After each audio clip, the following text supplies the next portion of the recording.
Hey, what's up guys, Jaeky here. Today, I'm going to be consistently aim training for 7 days straight to see how it affects my aim in Valorant. So if you guys have been following me for a while now, you already know that I'm very confident in my aim. I think my mechanical skill is really good. So you might be asking, Jaeky, why are you aim training when your mechanical skill is already very good? The answer to that is, I just want to become human aimbot. I want to get as close as I can to becoming human aimbot, and I also want to be able to perform consistently in terms of mechanical skill every game, because I do have some games where I'm not aiming as well, although there's very few games where I'm like really not shooting back, but I still want to get to the point where I'm very consistent and like almost human aimbot every game. So I want to see if that's possible just by doing aim training consistently for 7 days straight. So let's lay out the rules here and the methods that I'm going to be using. So the methods that I'm going to be using to track my progression, and also what I'm going to be doing is I'm going to be doing 30 minutes of aim training every day minimum before I play ranked ideally, but I'll just try to squeeze it in there if I'm not like, if it's a super busy day and I don't have time to play ranked, I'll still try to get the 30 minutes of aim training done. And what I'm going to be doing is I'm not going to be using any aim trainers. So I'm not going to be using AimLab or Kovacs, not because I think those programs are bad. I think AimLab and Kovacs definitely have their place, but I want to do aim training solely in Valorant using the things that Valorant provides. So like deathmatch, range, mainly those two. As for the routine I'm going to be using, I actually made a video on my aim training routine a while back. I don't really do it consistently anymore, but I'm going to be doing pretty much my aim training routine, which is deathmatch and doing bots, hard bots in the range, 100 bots in the range, and also just doing micro adjustment practice in the range on standing still bots. If you guys want a full video on my full aim training routine, I'll leave a link to that video in the description below. As for how I'm going to track my progress, that one is a little bit more difficult, but I'm mainly just going to be going off of feel and how I feel playing the games, how I'm like performing, if I'm hitting any clips. And also after every day, I will be including the clips that I hit that day if I played ranked. So we can sort of see like the progression, whether or not my aim looks cleaner or not, and just that sort of thing. So with that being said, this is day one. Let's get right into it. So starting with the deathmatch, I actually hit a pretty nice little clip during one of the death matches here.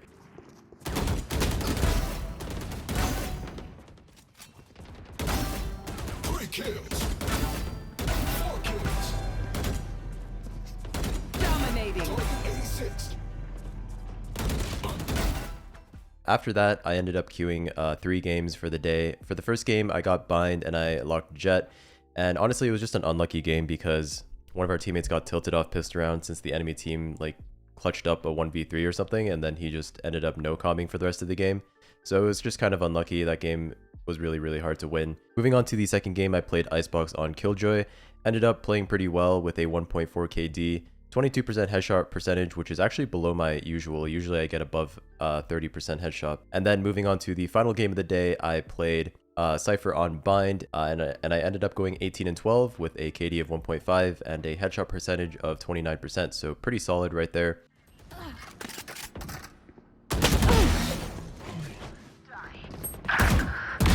Perfect accuracy.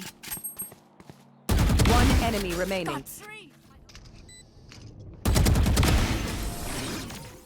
Alright guys, moving on to day 2. As you can see here, I played a couple ranked games today, and I had 2 losses and 3 wins, so I was up overall. And then if we look at the KD, I was positive for every game except for one, and even on that one Lotus game where I played Raze, I was still second on the leaderboard for my team, so that one was just unlucky. And if we look at the headshot percentage, it actually is really high today. I actually had a really high headshot percentage except for the one Jet game where I was mostly opping, which is why my headshot percentage was a little bit lower. But overall, like, I had, you know, 42%, 39%, 37%, which is pretty high headshot percentage. So not bad. Yeah, I feel like I played really well. And here are the clips for the day.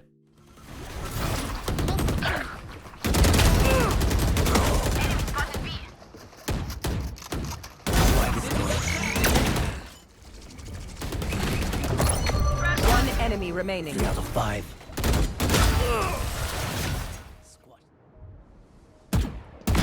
Be faster. One enemy remaining. Spike down A. Here comes the party.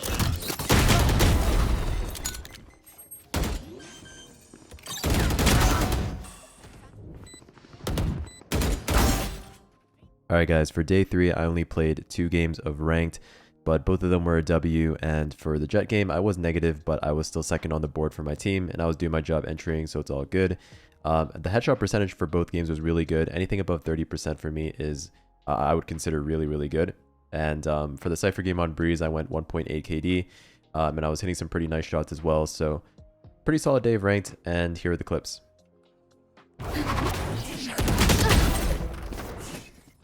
Cutting their vision. Enemy spotted mid. Spike down mid. 3. One enemy. Ooh. Enemy killed.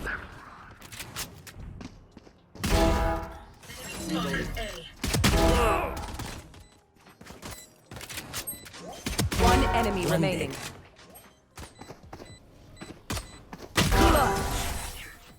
Alright guys, day 4, super good day. Won all 3 of the games that I played, and all of them I was positive with pretty high headshot percentage in 2 of them. So you can see here 1.2 KD, 1.5 and 1.4 with 42%, 39% and 24% headshot. Really solid performance and pretty consistent all throughout. So very happy with that, and here are the clips of the day.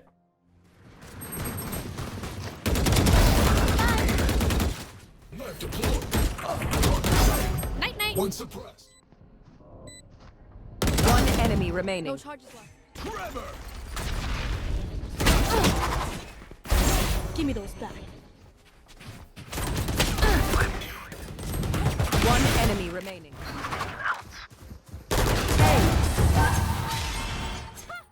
Alright guys, day 5, I actually didn't play any rank today.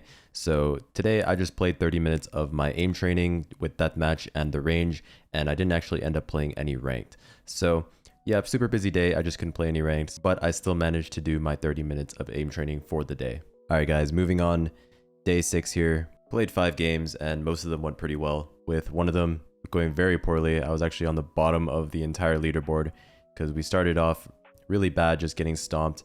And we managed to squeak out a couple rounds when we switched to defense. It was on Ascent. We were just getting stomped on attack. I think it was like 10-1 or something like that. And we managed to squeak out a couple rounds when we switched sides, but it wasn't enough.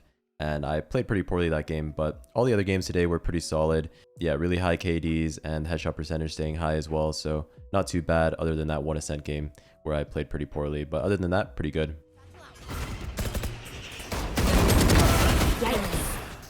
Spike planted. One enemy remaining. 3. Party's over. One enemy remaining.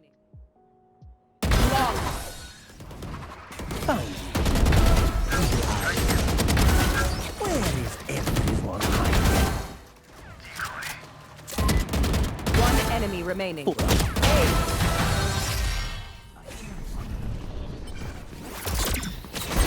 Be faster.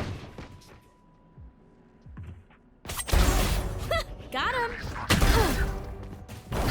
Spike down A. 4. One enemy remaining.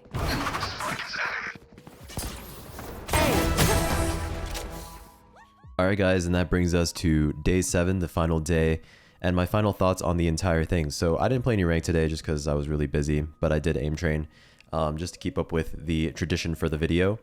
And so pretty much my final thoughts, whether or not this actually helped me in the long run, whether it improved my aim or not. I'm going to say it didn't really help me improve my aim just because my aim was already very good, and I feel like doing aim training like this isn't really going to help me improve my aim any further. But what it did help me with is it helped me a lot with staying consistent in my ranked games. So after, doing all those aim training like the death matches and in the range and everything for 30 minutes, when I hopped into ranked, I was very confident in my aim.